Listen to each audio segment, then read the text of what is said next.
እኔ አሁን እንደ ጋዜጠኛ ከሚደርሱኝ መረጃዎች ተነስቼ እንኳን ብዙም ያሳዝኑኝ ነገሮች አሉ። እናንተ ምን ተስፋ አድርጋችሁ ነው ይሄንን የጀመራችሁት የሚል ነገር ዝም ብሎ አይምሮዬ ላይ ይመላለሳል። ለምሳሌ በፌደራል ደረጃ እንደ ሀገር ተደራሽ መሆን ነው የምትፈልጉት። ግን በኔ አቅምና እውቀት እንኳን በርካታ ማቋቸው ጉዳዮች አሉ። ለምሳሌ ዞን፣ ወረዳ፣ ከተማ አስተዳደሮች ጋር ስንሄድ በዞን የፌደራል የመጀመሪያ ደረጃ ፍርድ ቤትን ጨምሮ እስከ ከፍተኛ ፍርድ ቤቶች ላይ በጣም አቅም ያላቸው በትምህርት በክሎት ምክንያቱም እናንተ አሁን ከ25 አጋሮቻችሁ ባሻገር ርቃችሁ ልትሄዱ ነው። ነገር ግን አሁን አንዳንድ ቦታ ላይ የማቀው ለምሳሌ ይግባኝ ተጠይቆባቸው የማያውቁ ዳኞች ተጠይቆባቸው እንኳ ቢያቅ ያልተሻረባቸው ዳኞች ይሄ የሚሰጥ ትርጉም አለ። በምግባራቸው በእውቀት ደረጃቸው የላቁ መሆኑን ያመላክታል።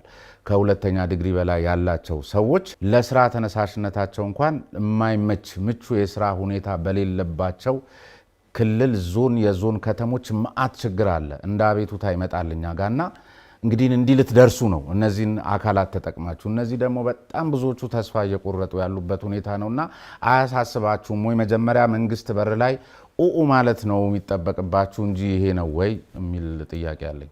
ምን አለ መሰለህ እኛ አሁን እዚህ ጋር አሁን ፍርድ ቤቶቻችን አይደሉም ኮርት ላይ ያሉት ወይም ቴብሉ ላይ ወይንም ሌሎች ሎ ኢንፎርስመንት ተቋማት አይደሉም።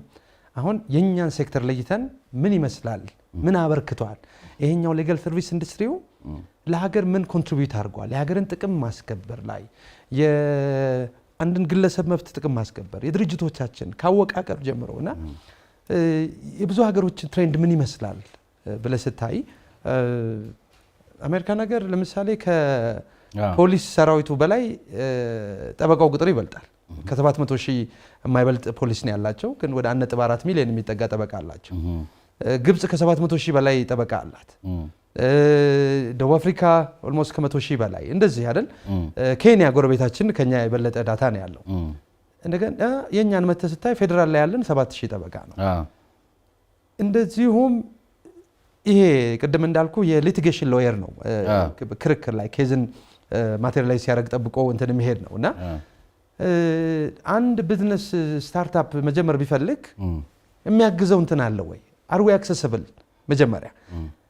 እንደገና ያኛው ሴክተር ይሄ በየቤቱ ይሄን አለን ኑዛዜያችሁን እናዘጋጅላችሁ፣ ስትጋቡ ጋብቻ ዶክመንታችሁን ቀድመን እንይ፣ የጋብቻ ውላችሁን እንይ፣ ሙሌ እንዳለው ንብረት ስትገዙ ያንን ስታደርግ ወደ ፍርድ ቤት የመሄድ እድሉን ከ87% በላይ ትቀንሰዋለህ ነው።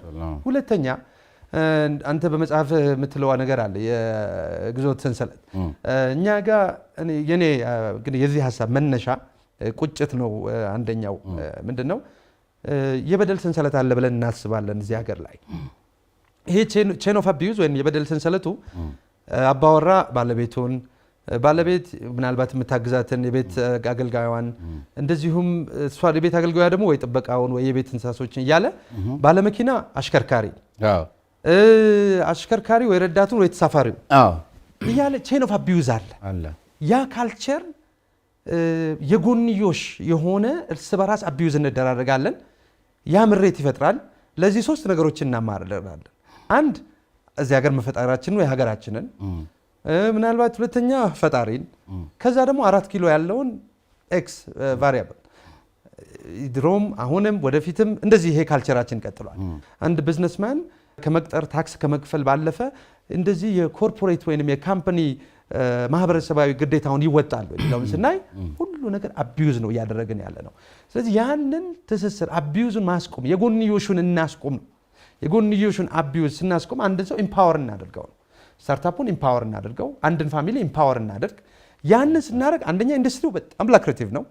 አሜሪካ ነገር ከ500 ቢሊዮን ዶላር በላይ ነው የሌጋል ሰርቪስ ኢንዱስትሪ። እዚሁ ላይ ልጨምር፣ እኛ አሜሪካን አይደለንም፣ ኑሯችንም ምናችንም የፍትህ ስርዓቱን ፖለቲካል ኢኮኖሚውን ነው የሚመስለው ብለን እናስባለን። ቀደም ሲል ያነሷቸው ባለሀብቶች፣ ኪራይ ሰብሳቢው፣ ዱባይ ቤት የሚገነባው ወዘተርፎች ጫወታው ይሄ ነው።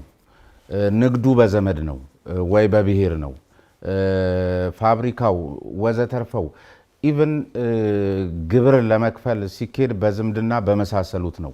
እዚያ ያለውም የሚያስተናግድ አገልግሎት ሰጪው የመንግስት ሰራተኛም አሁን ደግሞ እየባሰበት መጥቶ ሊያስተናግድ የሚሻው ቀደም ሲል እንኳን በእጅ መንሻ ነበር። ዛሬ ላይ ደግሞ ከምትናገረው ቋንቋም ጋር ተያይዞ በብሔር እየተመዘንክ የሚሰራበት ሀገር ነው። በአብዛኛው ሰው ሲናገር እንሰማለን። ስለዚህ የፍትህ ስርዓቱም እሱን ነው የሚመስለው፣ ጥብቅናውም እሱን ነው የሚመስለው፣ ዳኝነቱም እሱን ነው የሚመስለው፣ ሀገሩም እሱን ነው የሚመስለው። ማህበረሰቡ ላይ ብቻ ሳይሆን እንትን ማለት ከመንግስትስ አካባቢ ግብፅን ቀደም ሲል አነሳን፣ አሜሪካንን አነሳን። የተማሩትን ነው የሚመስሉት። ለምንድነው ጥብቅናው የበዛው? ቢዝነሱ በአግባቡ በህግ በስርዓት እና በቢዝነስ ፕሪንሲፕል ስለሚመራ የግድ ጥብቅና ያስፈልጋል። ለጥብቅና ተገቢውን ክፍያ ከመፈጸም እዛ ጓ ላለው ሰውዬ አቀብለህ የማለፍ ጉዳይ ሁሉም ይሄን ነገር አሁን ተለማምዶታል። ያለ እጅ መንሻ የሚሄድ እንትን የለም። የፖሊስ ተቋማትም ይሄ ስንል ግን ሁሉንም ሰዎች እያልን እንደግል አይደለም፣ ግን የበላይነትን ይዟል ይሄ አስተሳሰብ እና ይሄ የበላይነትን በያዘበት ሁኔታ ላይ ቀደም ሲል ካልኩት ጋር ክልሎቻችን ምክንያቱም እንደ ፌዴራል ነው ልትሰሩ ያሰባችሁት ነባራዊ ሁኔታውን አጥንታችሁታል ወይ?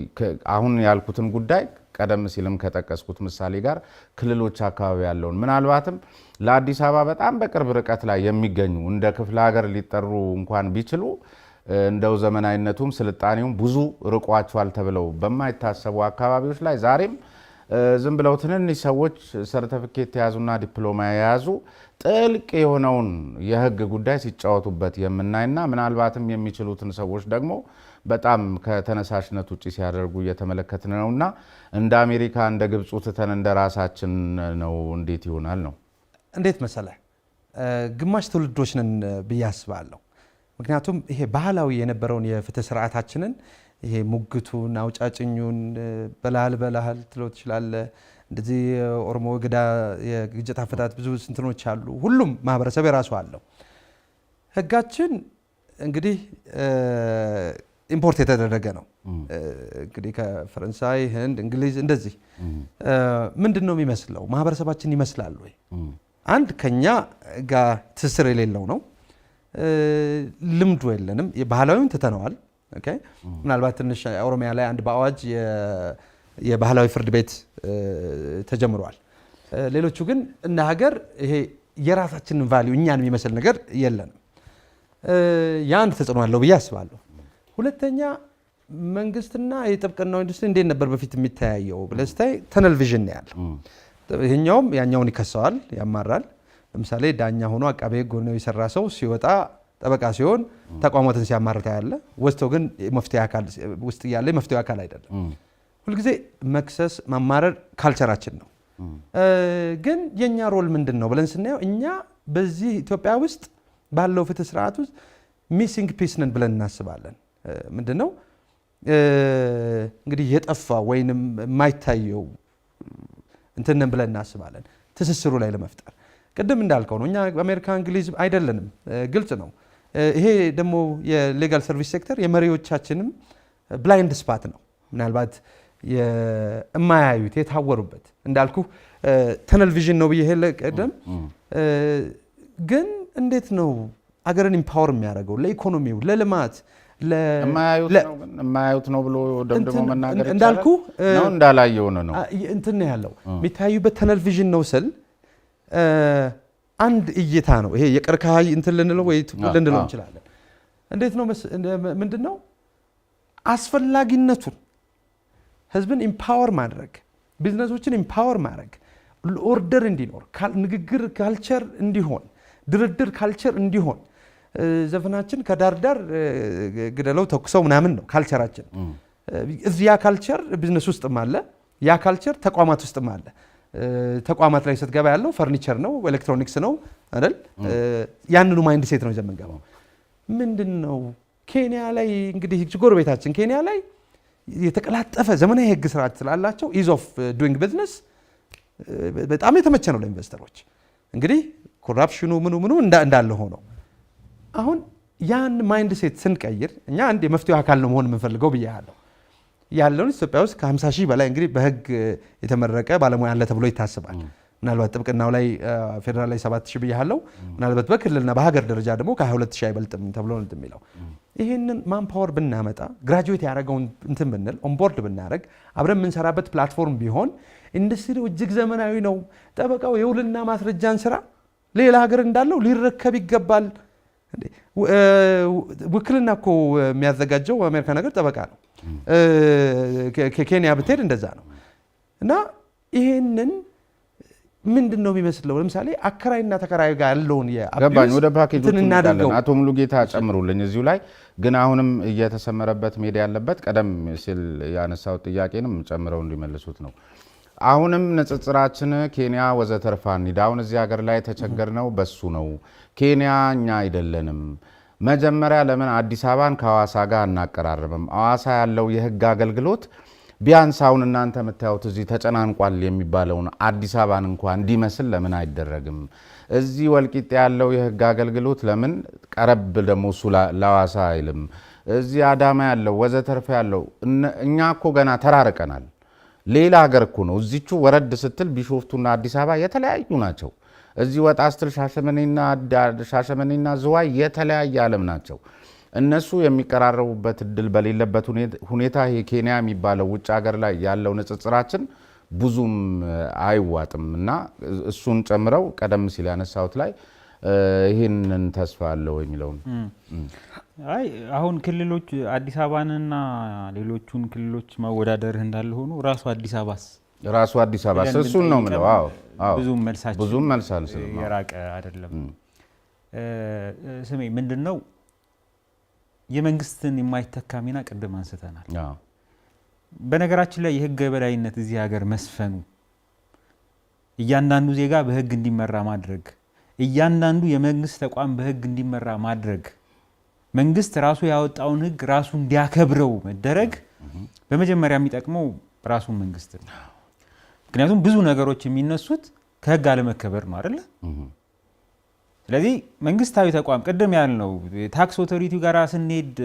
ህጉ ያለ ለምሳሌ አንድ ቀደም አንተም አንስተዋል አንድ ምሳሌ ብናነሳ አንድ ኦዲተር የሆነን ግብር ወስደህለት ከፈለገ 5 ሚሊዮን ብር ክፈል ሊልህ ይችላል ከፈለገ 100,000 ብርም ሊያደርግልህ ይችላል በሁለቱም መንገድ ተስተናግደህ ልትሄድ ትችላለህ እንደ አፕሮች የሆነ መንግስታዊ ተቋም ስትሄድ እሱ የተቋቋመበትን በአዋጅ የተሰጠውን የስልጣንና ኃላፊነት አንዳንዱ አያውቅም በቃ ይከለክልሃል መብትህ እኮ ነው አዋጅ ነው የማረግ ግዴታ አለበት አይሰጥህም ወይ ደግሞ አውቆ አይሰጥህም ወይ ይከለክልሃል ስለዚህ የህግ የበላይነት ጉዳይን የማስከበር ጉዳይ በዋናነት የሚጠቅመው መንግስት ነው የመንግስት ኃላፊነት ነው አንዱ እኛ እኮ እንዲህ እናረጋለን ስንል የራሳችንን ኢንዱስትሪ አንድ ብለን ቢያንስ በራሳችን ነገር ላይ አዲስ ነገር ይዘን እንምጣ ስንል መንግስትን ቻሌንጅ ማድረግ የለብንም እያልን አይደለም በተቻለን መጠን ባውንደሪያችንን ጠብቀንም ቢሆን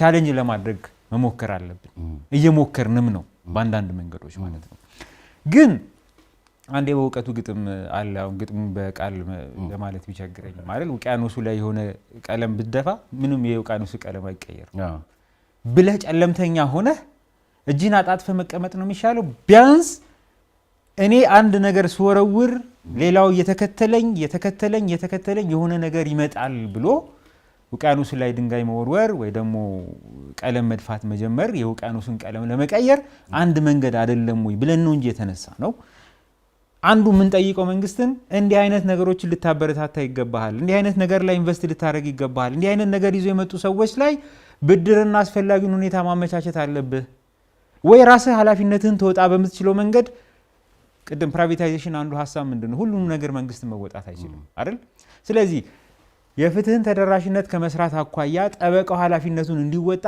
ኢምፓወር ማድረግና ማገዝ አለብህ ነው አንዱ ምንለው መንግስት ምንለው ይሄንን ነው አንተ እንዳልከው ብዙ የተበላሹ ነገሮች አሉ ፍርድ ቤቶቻችን በኬዝ የተጨናነቁ ናቸው ፍርድ ቤቶቻችን ዳኛውን የሚያቅ ጠበቃ ነው የምትፈልጉት ወይስ ህግ የሚያቅ ጠበቃ ነው ተብሎ የሚጠየቅበት ሀገር ላይ ደርሰናል ህግ የሚያቅ ጠበቃ ተትቶ ዳኛውን የሚያቅ ጠበቃ የተሾመ ነው ወይ አንተን አስወጥተው እንዲያርገውታል ሌላ መንገዶች አሉ በኬዝ ከመጨናነቃቸው የተነሳ ለኬዝ በቂ ድልና ጊዜ ለመስጠት ጊዜ የላቸውም ስለዚህ ሪፈር አድርገው አገላብጠው ያንተን ኬዝ ብቻ አንዳንድ ደቡብ አፍሪካ እርግጠኛ አይደለሁም ከሰው ስለሆነ የሰማሁት በቀን አንድ ዳኛ አንድ ኬዝ ነው በቃ ለዛ ኬዝ ነው የመደበው። የዛን ኬዝ እያንዳንዱን ሁሉንም ነገር ተረድቶት ነው ውሳኔ የሚሰጠው። ግን ፍርድ ቤቶቻችን ያንን የማድረግ እድል ሰጥተናቸዋል። አንድ ዳኛ 20-30 መዝገብ እያየ የፈለገው ቅን ይሁን የፈለገው ጎበዝ ይሁን የፈለገው ታታሪ ይሁን ሙስና የማያታልለው ኢንቴግሪቲውን የጠበቀ ዳኛ እንኳን ቢሆን 30 መዝገብ እያየ ከጊዜ ማጠር የተነሳ ከስራ ጫና ብዛት የተነሳ ጥራት ያለው ውሳኔ ለመስጠት ይቸገራል። አሁን ያነሱልኝን ጉዳይ ማን ነው ፓውሎ የሚባል ሰው ምንድነው በመታለሙት ህልምና በእጃችሁ ሊገባ በሚገባው እውነት መካከል ያለው ርቀት መጠሪያ ስሙ ዲሲፕሊን ይባላል የሚለው ነገር አለ። አሁን እርሱ ያሉኝን ነገር በዚህም ተብሎ በዚህም ወደፊት እየተለመደ ሲመጣ ለምሳሌ ውል ሲዋሉ ሪል ስቴቱን የመሳሰሉትን ነገሮች የምታነሷቸው ነገሮች አሉ። በንግድ ግንኙነት በመሳሰሉት ውልና ማስረጃ በምንም በለው በምንም በጥብቅናም ተኪዶ ወዘተርፈ ውጤቱ እዛ ጋ በዘመድ በብሔር እና በጉቦ የሚሰላ ከሆነ ጥብቅና ላይ ማህበረሰቡ እምነትን እንዴት አድርጎ እያዳበረ ሊመጣ ይችላል? እሱ አይደለም ወይ እንትን የሚለውስ ነጥብ እንዴት ይታያል? ኢንዱስትሪ ወደ ኋላ የቀረ ነው ብለን ስለኛ ደጋግመን እናነሳለን። እንድንፈተሽ፣ እንዲተች፣ እንዲዘምን ኦልሞስት ከአንድ ዓመት ከ6 ወር በላይ ጥናት አድርገን ሰፊ ኢንቨስትመንት አድርገን እዚህ ነገር ላይ ስንገባ የብዙ ነገሮች መፍትሄ ነው ብለን እናስባለን። ፍርድ ቤቶችን ልንተች እንችላለን፣ ግን ሌትስ ናት ፎርጌት ዋት ዜይ ሃቭ አቺቭድ ሶ ፋር። ምን አደረጉ ብለህ ስታይ በጣም በቴክኖሎጂ ተደራሽ እየሆኑ ነው። አሁን ትልልቅ ፕሮጀክቶች አሏቸው ከተለያዩ የሀገር ተሞክሮ ከወርልድ ባንክ ምናምን ሆነው ሞሮፍ ተደራሽ የመሆን የማዘመን ኬዞችን ኦንላይን የምትከታተልበት ቀጠሮ በቴክስት ይመጣልሃል። እንደዚህ ገብተህ ዌብሳይት ላይ ቼክ ማድረግ ትችላለህ። ብዙ ነገሮች ሪፎርም ለማድረግ እየሞከሩ ነው። አት ሴም ታይም ለምሳሌ አሁን ሎ ፈርሞች ላለፉት እንግዲህ 40-50 ዓመታት አልተፈቀደም ነበር ኢትዮጵያ ውስጥ አይደለ? አሁን ተፈቀደ። ይህን እድል ስናገኝ ጠንካራ የሆነ ሞጋች የሆነ የተደራጀ እንዳልኩ ይህንን ለዚህኛው ለኮራፕት ለሆነው ጁዲሽሪ ላይ የሚሆን ሌላኛው ኤግዚኪዩቲቭ ላይ ላለው የማይንበረከክ በተቋም ደረጃ ኦርጋናይዝድ ሆነን ለምሳሌ ሎፈርም የተፈቀደበት አሁን የጠበቆች አዋጅ አድቮኬሲ እንትኑ 1249 እዛ ላይ ምንድነው መግቢያው ላይ ስታየው የተደራጀ ቀጣይነት ያለው ዘመናዊ የህግ አገልግሎት የሚሰጥ ብሎ ነው የሚለው አይደል?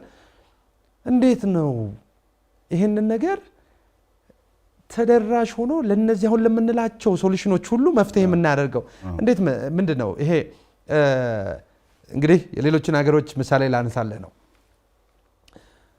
አሜሪካን ሀገር እንግዲህ ከ27 በላይ መሪዎቻቸው ጠበቆች ናቸው። ሊያውም ትልልቅ ይሄ ምንድነው የሚባሉት እነዚህ አይቪ ሊግ ትምህርት እንትኖች የተማሩ። ሴኔቱ ከ57% በላይ ጠበቆች ናቸው። ኮንግረሱ ከ37% በላይ ጠበቆች ናቸው። ምንድነው ተብሎ የሚታሰበው እንግዲህ ሎየርስ ወይንም አንድ ጥሩ አቅም ያለው ሰው ልጁን የሚያስተምረው ጥብቅና ምናምን ነው። ምንድነው ተብሎ ሲታሰብ ሎየርስ የ21ኛው ክፍለ ዘመን ዊፐን ናቸው። ወርድስ አር the weapons of the 21st century ነው አይደል? ይሄንን ስታረግ ተደራጅተህ ይሄን ህግ ፕሮፖዝ አድርገህ ስትሄድ ቀደም እንዳልኩት ቴሌቪዥን ነው ያላቸው ግንኙነት ብያለሁ አይደል? ልክ አሁን የሪፎርሙ እንደተጀመረ the first 2-3 years አብሮ መስራት ነገር ተጀምሮ ነበር። የህግ ምሁራን ትልልቅ ጠበቆች አንድ ላይ የህግ ምክርና የፍትህ ጉባኤ ነገር ተብሎ ህግ ማውጣት ላይ ሲሳተፉ ነበር። ያ ጥሩ ጅምር ነበር። አይ ዶንት ኖ ምን ያህል እየደረሰ አሁን እርግጠኛ አይደለሁም።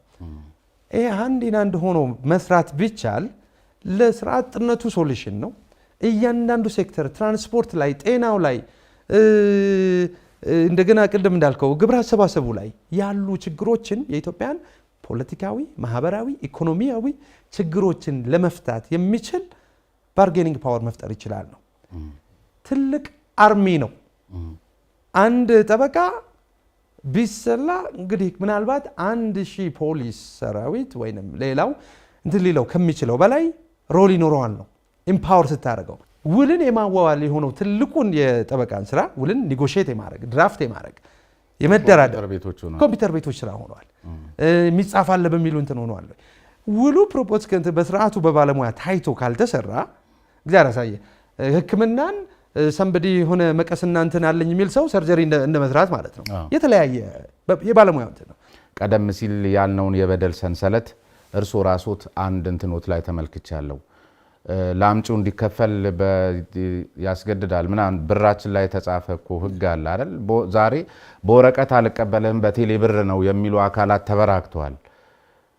እንደዚህ አይነት ሁኔታ ላይ ነንና አሁን አንዳንድ ጊዜ በቃ አይመለከትም የዚህ ጥብቅና ህግ ማለት እንግዲህ አንዳንድ ጊዜ ስንመለክ የመጀመሪያው የሚጠቅመው ለመንግስት ነው፣ መንግስት ነው ግዴታ ያለበት የሚለውን ግምት ውስጥ ከተን ግን በዚህ ደረጃ ደግሞ ወርዶ እንግዲህ የመንግስት ተቋማትም የመሳሰሉት ናቸው። እርሶ የገጠሙት ኢንሹራንስ ላይ ይመስለኛል። ሌሎችም ቦታዎች ላይ አንቀበልም እስከ ማለት የሚደርስ ሁኔታ እንደ ቀልድ እያየናቸው በጣም በርካታ የበደል ሰንሰለቶች በተለይ መንግስት ቤት እየተበራከቱ በሚመጡበት ሂደት ላይ እናንተም ባልደረቦቻችሁም ተስፋ የመቁረጥ ነገር ውስጥ አትገቡም ወይ? እንዴት አድርገን ከእናንተ አዲስ ነገር እንጠብቅ? ቅድም እንዳለው ቴዲ ሲያነሳው የነበረው የአሜሪካ ምናምን ልምድ ሲያነሳ ምን ያህል አሜሪካን በመስራት ሂደት ውስጥ ጠበቆች የነበራቸው ሚና ሲያነሳ ነበር አይደል? ከ47 ምናምን ፕሬዝዳንቶች ውስጥ 27ቱ ሎየሮች ናቸው ማለት በጣም ቀላል ቁጥር አይደለም። እኛ ሀገርስ ብለን ስንጠይቅ ግን የህግ ማውጫ ምናምኖቹ ውስጥ የህግ መወሰኛ እንትኖቹ ውስጥ የህዝብ ተወካዮች ምክር ቤት ውስጥ የፌዴሬሽን ምክር ቤት ውስጥ የተለያዩ ተቋማት ውስጥ ሎየሩ ምን እያደረገ ነው አለ ወይ? ካለስ ምን ሰራ? ይሄስ ውጭ ላይ ያለው ጠበቃስ ኬስ ሲመጣለት እየተቀበለ ኬዙን ወደ ፍርድ ቤት ከመውሰድ ባለፈ ቅድም እንደተባለው ማህበረሰቤ ከፍሎኛል በነፃ አስተምሮኛልና ለማህበረሰብ ምን አደረኩ ከማለት አኳያ ህግን በማወቅ ረገድ ከሌላው ማህበረሰብ የተሻለ ነውና መንግስትን ቻሌንጅ በማድረግ ሊሆን ይችላል፣ የተለያዩ ጥያቄዎችን በማንሳት ሊሆን ይችላል። ምን አደረገ የምንለው እኮ ለዛ ነው። ሎየሩ ወደዚህ መምጣት መቻል አለበት እያልን ነው። ራሳችንን በተመለከተ መንግስትንም በተመለከተ ቅድም እንዳልኩ ነው። ለምሳሌ 9557 የሚባል ሾርት ኮድ ፈጠርን፣ አገኘን፣ ደውሏልን። ግን ይሄ ለኛ ከዚህ ጥቅም ልናገኝ አይደለም። በደቂቃ 15 ብር ነው የሚቆጥረው። አንድ ሰው በጣም ረጅም ሰዓት ቢያወራ 300 ብር ነው የምንቀበለው። በግሌ ቢመጣ 5000 10000 ብር የምቀበለውን ኬዝ በ300 ብር አገልግሎት ልስጥ እያልኩ ነው። ነገር ግን ይህንን ለማድረግ በጣም ብዙ የሰው ኃይል ስለሚጠይቀኝ ቢሮ ምን ከፍተኛ ወጪ ስላለኝ አልችለውም። ስለማልችለው የሆነ ጊዜ ጀምሬ ላቋርጠው ይችላል። ወይም ደግሞ የሚመጣው ጥሪ 9557 ላይ ደውሉ ስል የሚሰማው ጥሪ ብዛት ከኔ አቅም በላይ ስለሆነ ሁሉንም ላስተናግድ አልችልም። ግን ይህንን ሀሳብ ስናመጣ እንዲህ አይነት ነገሮችን መንግስት ሊያግዝ ይገባል፣ እንዲህ አይነት ስራዎችን በራሱ ሊሰራ ይገባል እያለ ነው። ሁለተኛ አንተ ያነሳቸው ነገሮች ሪል ስቴቱን ለምሳሌ አድርገን እናንሳ። ሪል ስቴቱ ላይ አልሚው እንደፈለገ ማስታወቂያ በመንግስት ሚዲያ ጭምር እያስነገረ ገንዘብ እየሰበሰበ ግን ዴሊቨሪ ያላረገ በአግባቡ ገንዘብ ሰብስበው ዴሊቨር አድርገው የሪል ስቴት ኢንዱስትሪውን የቀየሩ ቁጥራቸው ጥቂት የሚባሉ ሪል ስቴቶች እንዳሉ እቀበላለሁ፣ አምናለሁ። ግን አብዛኛውን ካየኸው ግን እንደዛ ነው ወይ? ስንቶች ናቸው ንብረታቸውን ገንዘባቸውን ሰጥተው ተበልተው የቀሩት? ቤት ሳያገኙ ከተባለ በኋላ እዚሁ መተው የሚጮሁት ከመንግስትም ራሱ ጀምሮ ከ40/60 ጋር አያይዘን ሊሆን ይችላል የምናነሳው። በአጠቃላይ እንዲህ አይነት በደሎች በአደባባይ ሲሰሩ እናያለን። እንዲህ አይነት በአደባባይ የተሰሩ በደሎችን የመከላከል እና በህግ ኃላፊነት የተሰጠው ግን የሆነ የመንግስት ተቋም አለ። ያ የመንግስት ተቋም ሪል ስቴቱ እንደዚህ እንደፈለገ ሲሆን ቁጭ ብሎ ያየ ነው። አንድ ምሳሌ እየተካፈለ